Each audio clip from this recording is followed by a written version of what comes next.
Welcome to the Bible Journey. My name is Mark Green. I'm the pastor of adult ministries here at Otterbein Church. Today we are wrapping up 2 Corinthians, and on deck are the shorter letters of Paul, like Galatians, Ephesians, all of those. Now, don't think because they're shorter in length that they are shorter in information and density. Those books carry a lot of weight, and we'll start on those next. Looking forward to doing that.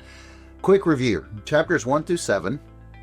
2 Corinthians, Paul is moving towards reconciliation with the Corinthians by explaining his conduct and ministry. Chapter 7 is a beautiful chapter. Everything climaxes in that chapter as Paul goes through the reconciliation process to bring healing to the relationship he has with them, at least with most of them. There are a few holdouts. In chapters 8 and 9, Paul addresses the topic of generosity. It's a reference back to a collection he had been asking from them for the church in Jerusalem in 1 Corinthians. In these chapters, Paul is going to argue financial generosity is simply a picture of the immense generosity of grace that has been poured out to you. The acceptance of this incredible grace from God gives us the motivation to give financially and to be generous. Then in chapters 10 through 13, he challenges those who are in the church to get off the fence and support him in his ministry.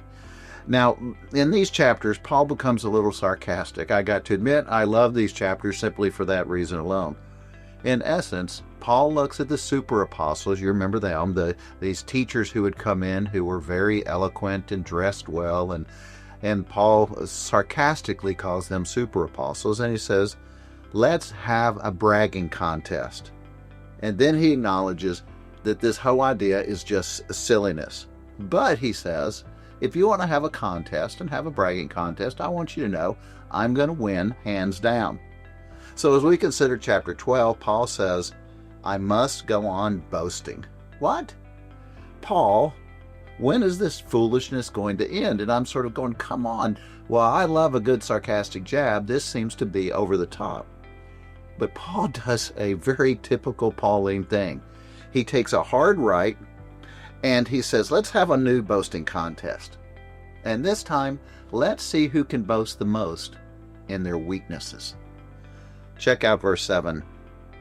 So to keep me from becoming conceited, prideful, because of the surpassing greatness of the revelations, a thorn was given to me in the flesh, a messenger of Satan to harass me, to keep me from becoming conceited.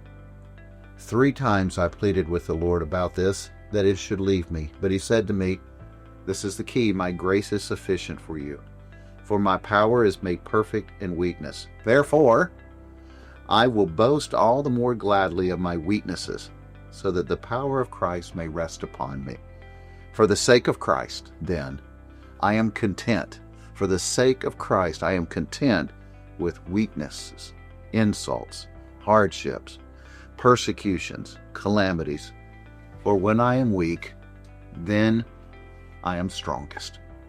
Can we just take a moment and unpack those verses? Because I think they are really helpful in guiding us on how we think about God, how we follow Him, and how we handle the thorns in our life. First of all, you'll notice the purpose of the thorn was to act as a throttle to limit Paul's pride. Paul had been privileged to receive a unique and great revelation from God. You remember the road to Damascus. Paul had been chosen by God to be the apostle to the Gentiles and to start all these churches. And more than once, Paul had been rescued by God in the midst of hardship, even death. And it would have been easy to become prideful, really. And Paul is saying to them, the mystery of the gospel has all been given to me. And because of this tendency, maybe Paul's being honest, I have this tendency towards pride, God is going to say to him, I'm going to give you a thorn to hinder that. And this is going to be a little tough for us to understand, but Paul says that the giver of the thorn was God. And God did this by allowing Satan to harass him. Now, Paul does not tell us what form this thorn takes. And, oh man, history is full of speculation. Everything from poor eyesight to a speech impediment, to malaria, to an evil spirit, we don't know. Speculation is of no value because Paul's reference to the thorn is not to highlight the thorn, but to highlight the benefit of the thorn in his life. 3 times Paul petitions God to remove the thorn, and 3 times God responds with, "My grace is sufficient for you, for my power is made perfect in weakness." Now, I would imagine, because I can imagine myself, I can imagine you, he had many good reasons why he should be freed from this thorn.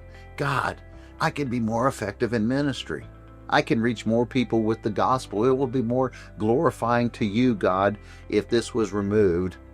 And the Lord said, I am more concerned, Paul. And it's that God said this to Paul, how much more to us?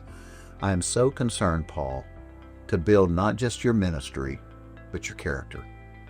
And I need to prevent you from becoming prideful.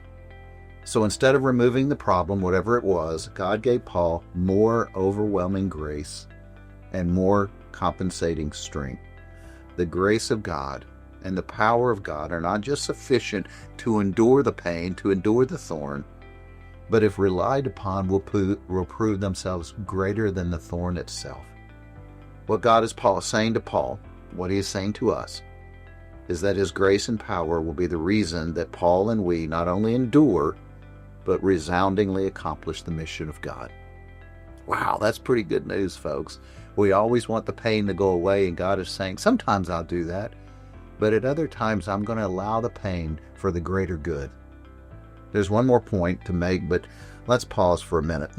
How are you feeling right now about the thorns in your life?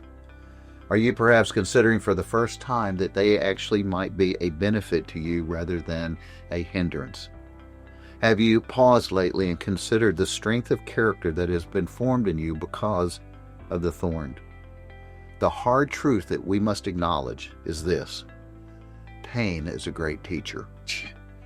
That's true, but maybe, wait a minute, hang on. Maybe more accurately, pain, when interpreted and lived in the grace and power of God, is a great teacher. Pain itself might not be the teacher. God is the teacher who, if the pain is allowed, that we go to Him and we find conformity into the image of Christ. And perhaps, get this, Christ uses that to a greater impact in our lives. I'll be honest with you. I know some Christians who have endured significant struggles and pain in their life. And you know what I have found about them? They seem to be closer to Christ. They seem to have a depth of wisdom that others don't possess. They seem to have this communion with Christ that almost becomes envious to others because of how closely they walk with God. That is the significance and benefit of a thorn. Let's close this out with the word therefore in the middle of verse 9. Paul returns to his boasting contest. Paul says he refuses to brag about his accomplishments because they aren't the things that really matter as a Christian. Instead, he will boast and brag about how flawed and weak he is, because it is through his inadequacies that he discovers the love and mercy and grace and power of Christ. For when I am weak, then I am strong. So bring on the thorns, bring on the pain, bring on the hardships and the persecutions. Wow, I hope that encourages you. In chapter 12, Paul once again defends his apostleship and pledges that he is going to come to them again, but when he does, he doesn't want to be a burden. He finishes this chapter with a heartfelt concern.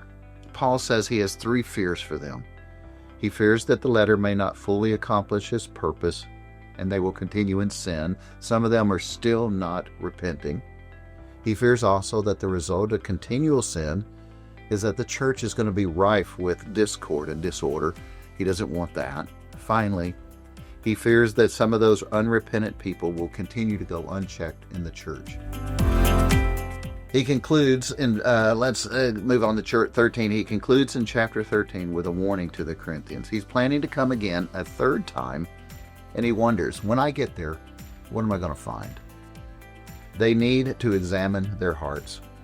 Their contempt for Paul's way of life and their love for these super apostles shows that they have not grasped the full truth of the gospel, and they do not understand even the fundamental things of Christ.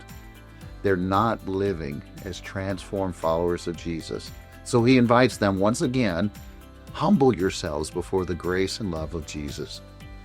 Verse 9 to 13 sums this up well. Your restoration is what we pray for. I want all of this reconciliation, this restoration of our relationship to come fully.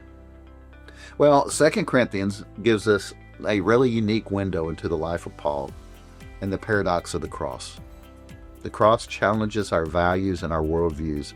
Most societies value success and education and wealth and upward mobility. And God says, I value humility and weakness and service.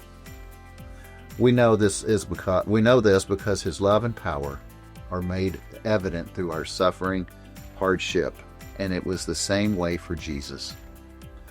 The cross has unleashed the transforming power and presence of the Spirit, empowering the followers of Jesus to take up this cruciform life, sacrificing for others because Christ sacrificed for us. And that is the message of 2 Corinthians. May you find great joy in your journey of reading the Bible this week.